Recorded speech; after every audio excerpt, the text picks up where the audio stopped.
지금 미국 대통령인 트럼프 대통령이 지금은 두 번째 대통령 임기를 하고 있죠. 첫 번째 대통령이 되었을 때 그 취임식 때 일어난 일이 되게 재밌었습니다.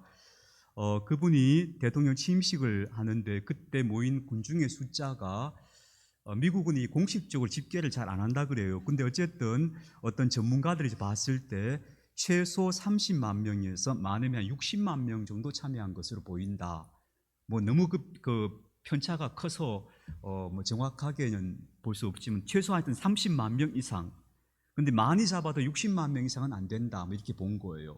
그 미국 의사당 앞에 이제 쫙 광장이 있잖아요. 거기 사람들이 막 구름대처럼 모여 있는 그런 취임식 장면을 보셨을 겁니다.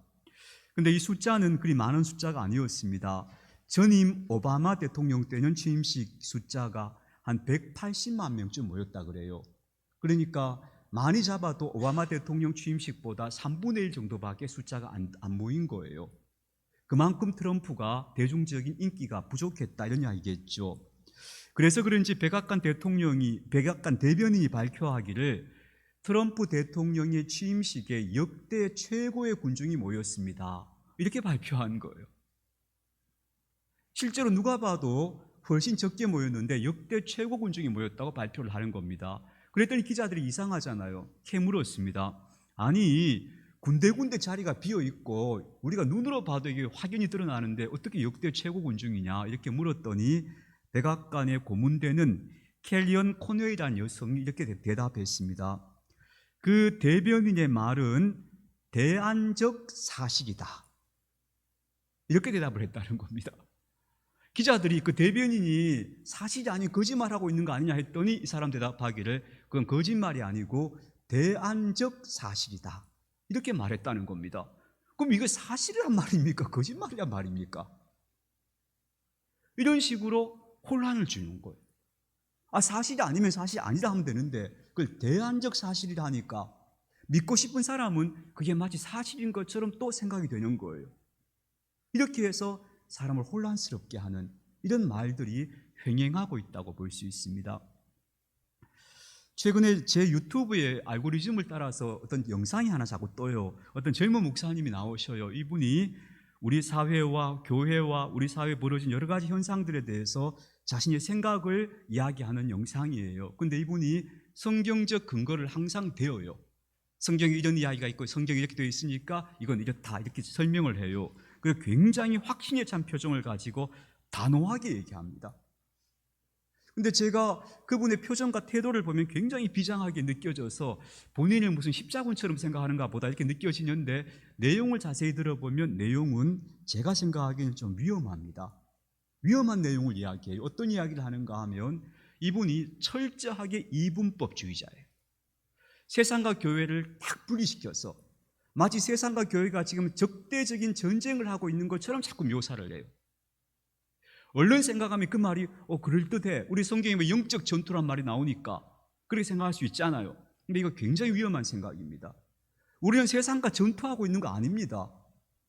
우리는 세상에 들어가서 등불을 밝히고 누르기 되고 세상을 지금 변화시켜 가야 할 사람이지 세상 바깥에서 세상을 적대시하면서 싸우는 존재가 아니에요. 이렇게 생각하면 교회가 자칫하면 잘못된 길로 가요. 아니에요. 우리 세상 속에 들어가서 그 세상을 변화시키고 그 어두운 곳에 등불을 밝혀 드는 사람으로 살아야 되는 거예요. 그래서 이분법 사고는 안 돼요. 위험한 사고예요. 근데 이분은 자꾸 세상과 교회를 이분법적으로 나눠요. 그걸 자꾸 얘기해요. 첫째, 저는 그게 위험하다. 두 번째, 이분은 자신의 생각을, 세상을 바라보는 자기 견해를 성경이라, 그 진리라고, 복음이라고 자꾸 얘기하는 것 같아요. 자기 생각과 복음을 혼동하고 있다. 근데 이 조회수가 10만 회씩 나와요.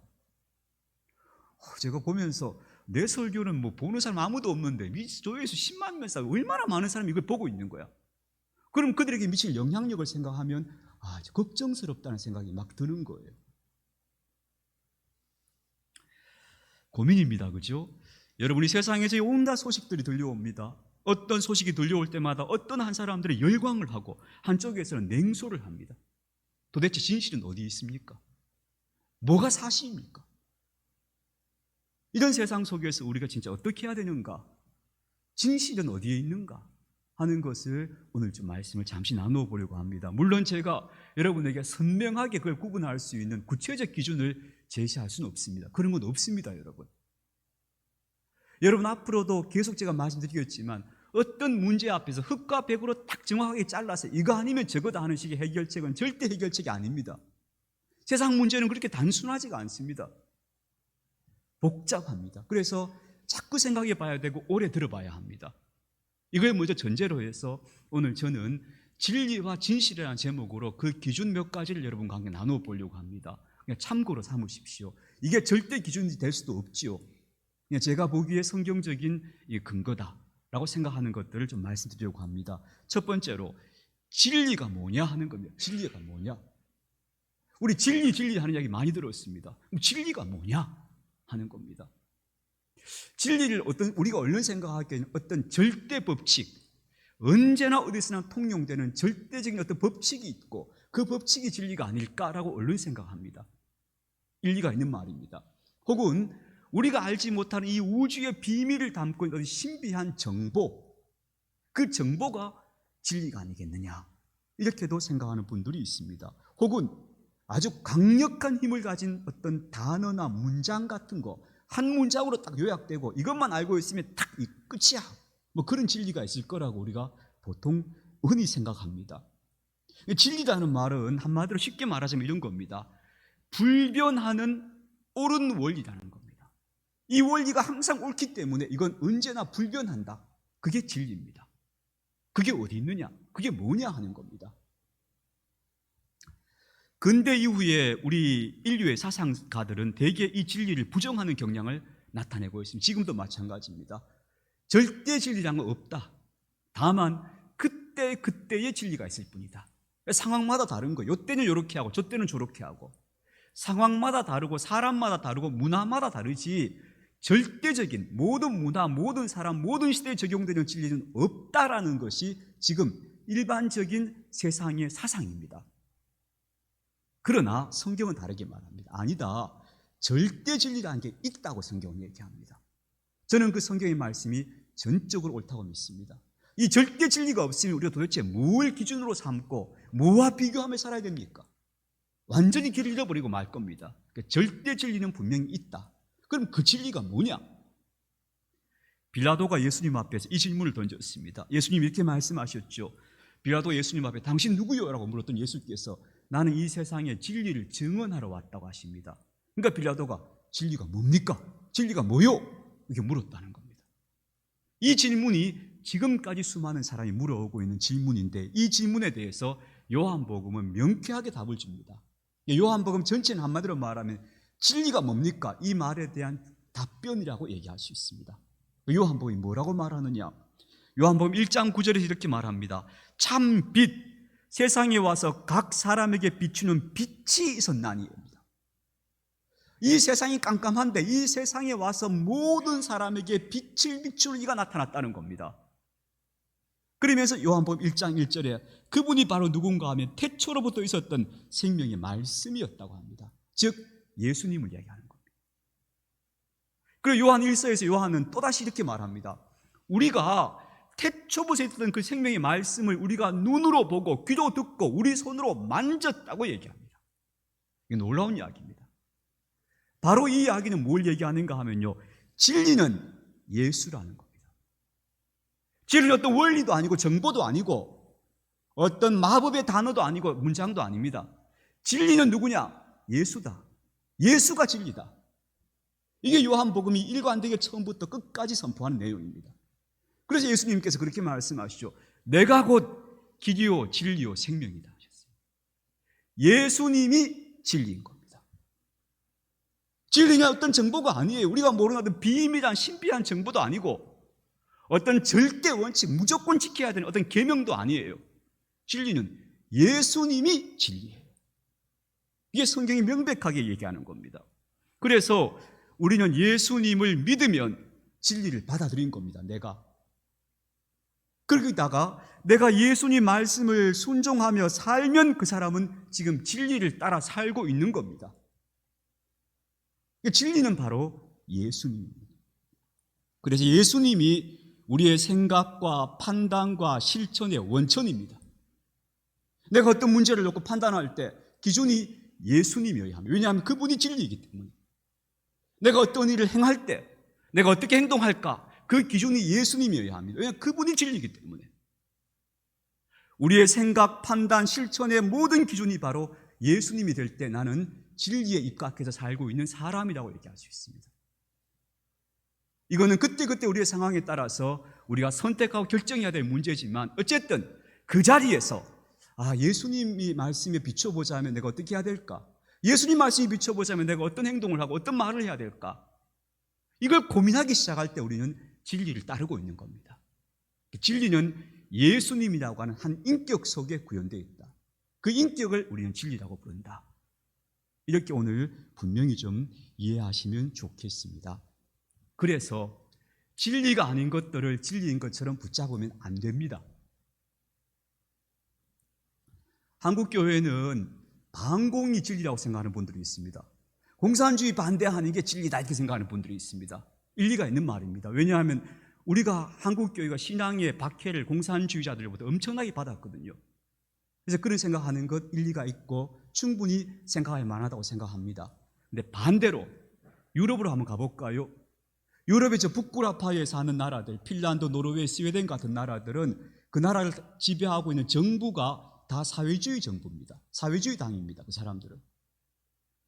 우리가 생각하는 세상에서 제일 잘 살고 행복하다는 나라들의 지배 정당이 다 사회주의 정당이에요. 근데 그게 놀랍게도 그 사람들은 그게 복음과 부합된다고 믿는 사람들이에요. 그래서 그곳에 가면은 사회주의 정당 이름 앞에 기독교가 붙어 있습니다. 기독교 사회주의 당들입니다. 그럼 여러분, 기독교는 반공입을 따라야 됩니까? 아니면 사회주의를 따라가야 됩니까? 기독교 어느 쪽에 돼야 되는 겁니까? 그러니까 이건 진리가 아닌 거죠. 사회주의도 자본주의도 반공도 승공도 이건 진리가 아니에요. 진리는 예수지. 근데 그때 상황에 따라 한국에서는 반공을 따르기도 하고 저 핀란드 같은 나라에서는 사회주의를 따라갑니다. 똑같이 예수 믿는 사람들이. 그러니까 그거는 진리가 아닌 거예요. 진리는 그 위에 계시는 예수가 진리인 거지. 제 말씀 이해가 되시죠? 그 진리는 바로 예수예요. 다른 것들이 이념들이나 이런 것들은 다 그때 그 상황에 적용된 것들입니다. 절대적인 게 아니에요. 절대적인 것이 아닌 것을 절대적인 것으로 착각하는 것이 진리의 왜곡이 되는 겁니다. 그래서 우리가 정말 진리 되시는 예수님을 따라야 한다. 이걸 기본 원칙으로 삼아야 된다 하는 것이 매우 중요하고요. 그 다음에 두 번째로, 그럼 제가 오늘 말씀해 주면 진리와 진실이라고 해요. 진실이 뭐냐? 진실은 우리가 진리를 따르기 위해서 걸어가는 길이 진실이어야 합니다. 진실이 아니면 진리로 못 갑니다. 거짓을 가지고는 진리로 갈 수가 없어요. 진리로 나아가는 길이 진실인 거예요. 혹은 이렇게 말할 수 있어요. 우리가 진리를 구체적으로 체화시켜 사는 방식이 진실이라고도 얘기할 수 있습니다. 혹은 진리를 찾아가는 도구가 진실이다. 이렇게도 얘기할 수 있습니다. 성경을 보시면 성경에서 예수님께서 여간해서는 다른 사람한테 예수님께서 험한 말씀 안 하시죠. 막 세상 나쁜 죄인도 예수님께서 용서하신다 하고 막 그렇게 다 품어주셔요. 그런데 예수님께서 꼭 비판하는 대상이 있었어요. 바리새인들이었죠. 그 사람들 보고 예수님께서 가장 많이 하신 비판이 뭐냐면 이 위선자들아 하는 거예요. 진실하지 않은 거예요. 진실하지 않은 것을 예수님은 제일 싫어하셔요. 왜냐하면 그게 진리의 가장 큰 장애물이에요. 진실하지 않은 것. 왜 그런가요? 내가 죄인 되었습니다. 내가 이런 죄인입니다. 하나님 앞에 진실하게 통회하지 않으면 그 사람이 그리스도인 될 수가 없어요. 하나님 자녀가 될 수가 없어요. 내 자신이 아무런 가치가 없고 내 자신을 스스로 구원할 수 있는 힘이 없습니다는 걸 정직하게 인정하지 않으면 그 하나님의 구원을 받을 수가 없어요. 그래서 진실은, 위선이 아닌 진실은 우리가 구원으로 나아가는 길이다고 얘기할 수 있습니다. 내가 의로운 사람인 척하면 우리는 절대로 구원의 길로 나아갈 수 없습니다. 그리고 정말 우리가 어떤 바른 알을 향해, 지식을 향해 나가는 것도 마찬가지입니다. 내가 모릅니다 라고 자기의 무지를 인정한 사람만이 지식으로 갈 수 있습니다. 아는 척하고 있는 사람은 절대 지식으로 못 갑니다. 바른 지식으로. 그래서 자신의 죄인됨을 인정하고 자신의 무지를 인정하고 자기의 어리석음을 인정하고 이걸 인정하는 진실한 태도야말로 우리가 하나님 앞으로 나아가는 길이다. 그래서 진실은 진리로 가는 길이다. 이렇게 얘기할 수 있습니다. 그래서 여러분, 저는 지적 정직성, 신앙 속에서도 우리가 정직하게 표현하는 게 정말 중요하다고 생각합니다. 갑자기 그 목사님 이름이 갑자기 생각이 안 나요. 서울의 나들목교회라는 교회인데 제가 참 좋아하는 목사님이기도 하고 우리 한국 사회에 영향력 있는 목사님이 있죠. 그 목사님이 쓴 책 중에 이런 책이 있어요. 교회 안에 거짓말이라는 책이 있어요. 이건 굉장히 솔직한 분이에요. 교회 안에서 우리가 많이 하는 거짓말이 있다. 이거 하지 말자. 이런 이야기를 쭉 적었어요. 그중에 첫 번째가 뭐냐면 예수 믿으면 복 받아요 하는 말. 이거 거짓말이다. 그분 그렇게 얘기해요. 이 말 함부로 하지 말자는 거예요. 근데 저는 이 말이 맞는 말이라고 생각해요. 예수 믿으면 복 받는 건 맞아요. 맞는데 그 복이 어떤 복이냐에 대해서 정직하게 얘기해야 된다는 거예요. 예수 믿는다고 내가 부자 됩니다. 예수 믿는다고 병 다 고칩니다. 예수 믿는다고 내 인생의 문제 다 해결됩니다. 이렇게 말하는 건 거짓말이라는 거예요. 그러면 사도 바울은 왜 그렇게 생고생을 해하고 살았습니까? 예수 믿는 사람들 중에 다 잘 돼야 되는데 왜 순교하고 고난받고 박해받고 왜 그렇게 살았습니까? 그렇잖아요. 그래, 이런 것에 대해서 정직해지자. 저는 예수 믿으면 반드시 복 받는다고 믿습니다. 이거 제가 진짜로 믿습니다. 근데 그 복이 뭐냐? 하나님이 주시는 진짜 복이다. 진짜 복을 누리면 내가 진짜 사람다운 사람으로 사는 거다. 그게 예수 믿어서 받는 복이지, 세상에 물질의 축복받고 자녀 축복받고 무슨 축복받고 이거 예수 믿으면 다 받는다 이렇게 말하면 정말 억울한 사람들 많아요. 나는 믿음 생활을 하면서 양심껏 열심히 살아왔는데 돈도 없고 건강도 나쁘고 자식들도 막 미래가 안 보이고 이런 사람들 막 낙심하고 막 넘어질 거 아니에요. 혹은 또 예수 안 믿는 사람들 그런 얘기 듣고 진짜인가 싶어 예배당에 왔다가 좀 지나보면 아이고 아무것도 없더라 이럴 거 아니에요. 그래서 이런 말 하지 말자는 거예요. 이 지적 정직성, 신앙 앞에서 우리가 진짜 말을 진실된 언어를 말하는 것, 이런 것이 참 중요하다고 이 목사님 김형국 목사님이 그걸 이야기하시는 거예요. 상당히 우리가 일리가 있다 그렇게 들어봐야 한다고 생각합니다. 그래서 우리가 진리를 추구하는 사람들에게 첫 번째로 나의 언행 속에 들어있는 거짓을 의식하자. 솔직히 우리 거짓말 많이 하지 않습니까? 뭐 나쁜 뜻으로 하는 건 아닙니다. 그죠? 그냥 서로 관계상 아유 좋아 보이시네 이렇게 말합니다. 사실 별로 좋아 보이는 거 또 모르겠는데 좋아 보인다고 얘기하고 옷 입었는 거 보고 예쁘다 그럽니다. 사실 별로 예쁘지도 않은데 뭐 그렇게 말할 때가 있습니다. 그죠? 이거 다 관계 잘하자고 하는 이야기입니다. 이런 것까지 우리가 거짓말이니까 하지 말자 이렇게 하면 우리 피곤한데 어떻게 살겠습니까? 사실 이런 거짓말은 저도 많이 합니다. 그러니까 여러분 이 정도는 우리 그냥 좀 넘어갑시다. 저 하나님도 이런 거 가지고 탓하시지 않으려고 생각합니다. 혹은 내가 남한테 잘 보이고 싶어서 나를 좀 과장하거나 꾸미는 수도 있습니다. 좀 모르는 것도 좀 아는 척하기도 합니다. 그런 건 저는 하나님 앞에서 별 문제 아니라고 생각합니다. 혹은 내가 좀 난처한 상황에 몰렸을 때 막 모면하고 싶어가지고 나 아닌데요 막 이럴 때 있잖아요. 다급하게 막 그럴 수 있다고 생각합니다. 인간이니까. 그런데 의도적으로 사실을 왜곡하거나 아니면 사실 중에 일부만 말하거나 사실을 말하면 전부 다 말해야 돼요. 근데 일부만 말해요. 이거 거짓말입니다. 그리고 혹은 진짜 사실을 말해야 될 때 가만히 있습니다. 말 안 합니다. 의도적으로 알면서 이렇게 한 행동들은 정말 피하도록 하자. 특별히 그것이 타인에게 피해를 주는 행동이라면 이건 진짜 우리가 그리스도인이 정말 우리 하지 말아야 할 행동이다. 그렇지 않겠습니까? 그래서 나의 은행 속에 이런 거짓이 얼마나 들어있는가를 좀 의식하며 살자. 돌아서고 나서 내가 오늘 허풍 좀 떨었네. 뭐 스스로 좀 알자는 겁니다. 잘 안 고쳐지더라도 그 정도는 좀 인식하고 살자. 그리고 혹시라도 의도적으로 내가 왜곡하거나 사실을 일부 감추거나 침묵하거나 함으로써 거짓을 말하는 사람은 되지 않도록 하자. 이건 우리가 꼭 그리스도인으로서 명심해야 될 일이 아닌가 싶습니다. 그래야 우리가 진리를 향해 나아가게 됩니다. 진리를 향해 나아간다고 말하면서 맨날 거짓말 밥 먹듯이 하면 그 사람 진리를 못 갑니다. 못 가요, 그 사람은.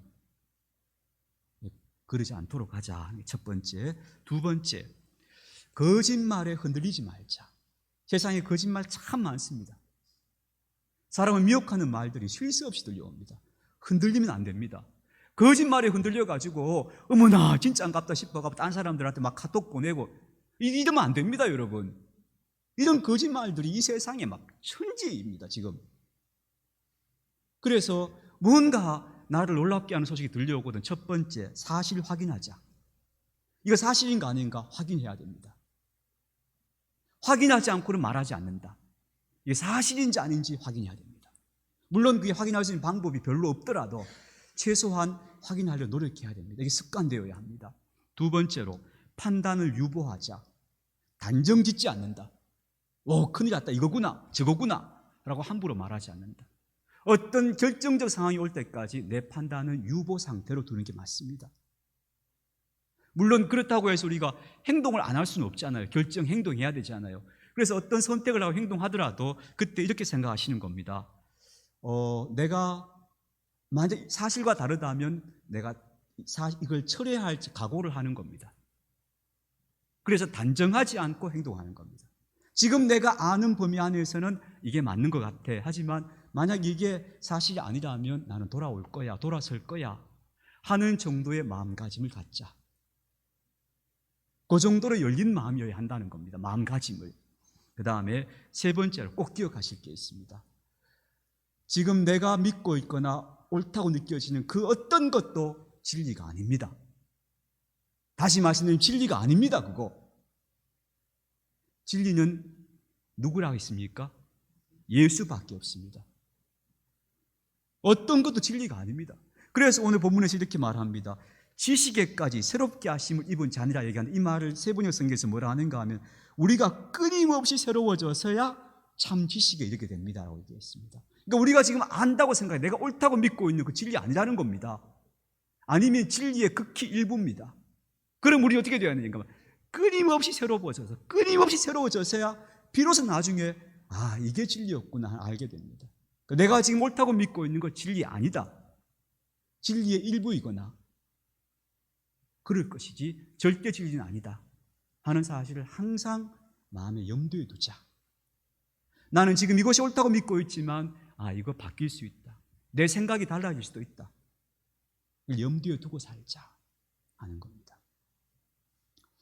제가 예전에 그 전도사 때요, 나름대로 저는 그때 너무 이렇게 신학 공부하는 것도 힘들고 막 사는 것도 힘들고 이렇게 힘든가 싶어가지고 신학교 다니다가 중간에 휴학을 했어요. 근데 휴학을 하려고 하니까 담임 목사님 찾아가서 허락을 받아오라네요. 담임 목사님 찾아갔어요.